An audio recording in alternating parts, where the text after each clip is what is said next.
उसको लगता है बगैर पानी में कोई चीज़ नहीं दिखती। और आज हम आपको बताने वाले हैं हमारी गंदम और कैसी है, हम आपको दिखाते हैं। पहले से हमसे हमारी गुजारिश है कि अगर हमारे यूट्यूब चैनल को सब्सक्राइब नहीं किया तो प्लीज़ हमारे यूट्यूब चैनल को सब्सक्राइब कर दें और बेल आइकन को भी आल प्रेस कर दें, ताकि हमारी हर न्यू आने वाली वीडियो आप तक बर वक्त आसानी से पहुँचती रहे। और आपको दिखाते हैं हमारी गंदम। ये है दोस्तों हमारी गंदम, ये एक पानी से पकती है, मतलब एक पानी से।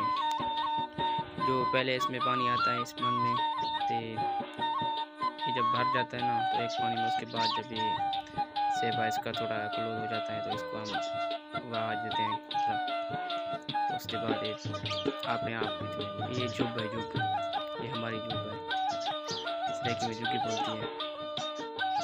दे दो खूबसूरत खूबसूरत बड़ी, ये खड़ा है हमारा जब बैठते हैं इसमें। आपने हमारी गंदम देख ली होगी, तो दोस्तों आपसे गुजारिश है कि हमारे यूट्यूब चैनल को सब्सक्राइब कर दें, बेल आइकन को भी आल पर प्रेस करें, ताकि हमारी हर न्यू आने वाली वीडियो आप तक बर वक्त आसानी से पहुंचती रहे। और मिलते हैं अगली नेक्स्ट वीडियो में।